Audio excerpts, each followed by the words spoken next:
welcome back to Lehigh River Subdivision. I'm Ian, and this is layout update number 13. Before we jump into the layout update, I have a special thanks to give out to Roy at the Evanston Subdivision, the Union Pacific. He gave me a shout out in the dispatch 2 weeks ago.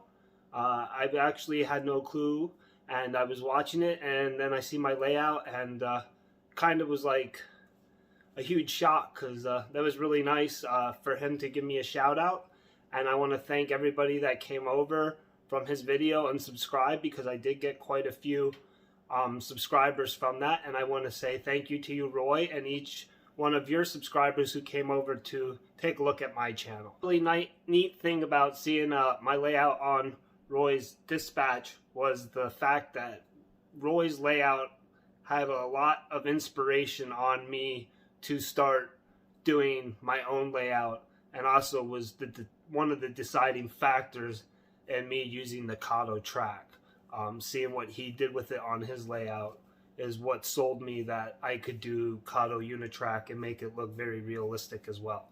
So I just wanted to let everyone know that. I've let Roy know that a few times in his comment section, but his layout did have an inspiration on me doing a layout. So let's jump into the layout update. But first we're going to follow a train all the way around the layout, and then we'll jump into the update.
Okay, I'm standing here at the bottom of my stairs, so when you walk in, the first part you see is this part of the layout. That's the return to underneath the layout, like you seen in the video where the train disappeared to right before this segment started. I have worked in the train room a lot, so as I walk over to the far side of the basement here, I set up this table here so I have another work area.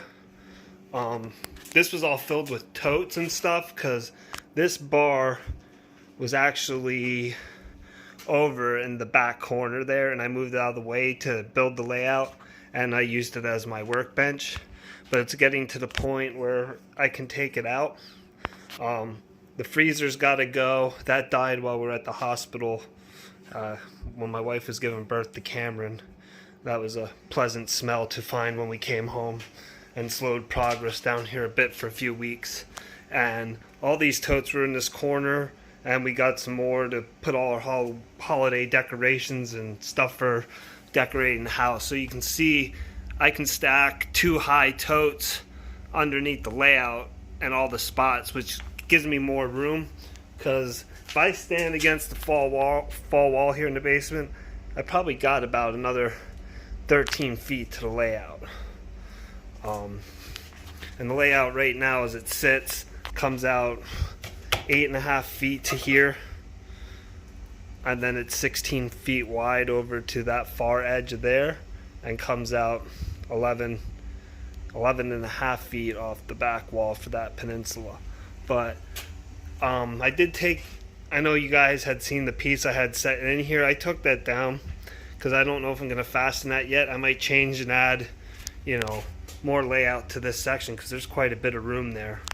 But moving along, while we were at Yankee Dabbler coming to the inside section here, I purchased 2 more turnouts. So I got all 6 legs here. The 2 on the outside of the main line going past the yard. So I now have 4 of the yard tracks connected. They're not wired or anything, but they're just plumbed in. And then this is where the next 2 are going to be, but I don't have the room to continue the ladder here, so they're actually going to come back, switch in, and then the engines will have to run around the cars they pull through on these 2 tracks. So I'm figuring all that out, and then it'll come around. So I got to get the next 2 inner radiuses, and I have to figure out what that one is because I don't remember. I think that's 12. I think the next ones are 11 and 9. Not sure.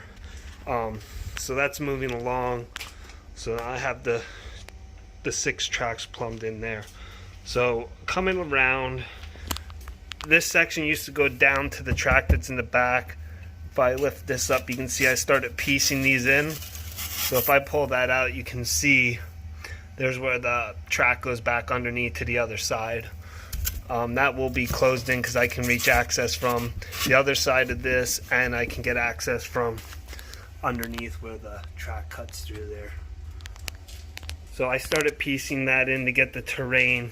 There is going to be another tunnel and mountain somewhere right in here to hide the top part, but that tunnel I'm actually going to have to make so I get access, because that's too far of a section to chance having derailments, because that'll be impossible to get cars out of. So moving along, this piece of track is weathered. That section of track was weathered in the last update. And this is the bridge, the curved bridge.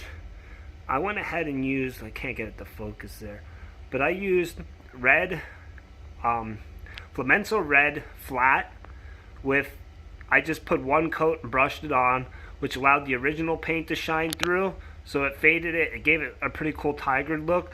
And then I went and brushed some burnt umber on there, and then topped it off with some chestnut to give it that bright rust color. And I painted the handrails the silver, and then went over it with the burnt umber. As you can see, there's, you know, that dirty look on there. And then we added the planks in here to give it a wooden deck instead of the factory plastic. And the you can see the rails are weathered there, the burnt umber, and then I went ahead and repainted this with a flat black to make it look more like a creosote bridge tie. And then maybe on this other side you can see some of the color of the bridge a little better. I don't really think the camera's doing it the justice that you can see in person, but you can see I went ahead and weathered the bridge abutments, and I did that with just watering down acrylic paint and letting it pull up at the top and run down just to try to get that natural effect. I think it'll look better once all the scenery is in around it, but you can see how where the bridges sit, I tried to put more rust there from running down off the bridge, and you know, I got this dark burnt umber coming out. Maybe it was pulling and running off the side. And then you can see I did get the tunnel portals weathered. I got the smoke going up, and we got some water running off. Now I didn't weather it with like any browns for mud splatter, because I figured I'd do that once I get the terrain in around it, because then I'll know where to weather that, because you wouldn't have mud anywhere other than where water, when it rains, splashing up. And then the top of this is not fastened yet. You can see I took the drywall saw and notched that out for the top, so that's got to get painted the rock color yet. But these are in place, and I just used toothpicks, because these are the foam ones I made in the couple videos ago, if you've seen it, about custom foam bridge abutments. So I just use toothpicks to hold them in place. I gotta take them out and saran wrap them so I can do the plaster, because I am gonna finish the inside of this tunnel. And that was another thing I picked up at Yankee Dabbler, was I got the water effects. I'm hoping I can just take a brush and brush this down the rocks once it's done inside the tunnel, to give that effect of some spring water running through the rocks like you would have in a real tunnel. But that is basically where I'm at. Now I'm going to continue working on this section. I got the DCC feeders. I cut the hole in for that, but the track's got to come back out so I can do the plaster in there. So that's where I'm at. I'm really happy with the way this is starting to shape up, and by next update I really hope to have the inside of the tunnel done. So thanks for watching. Maybe we'll get a couple trains here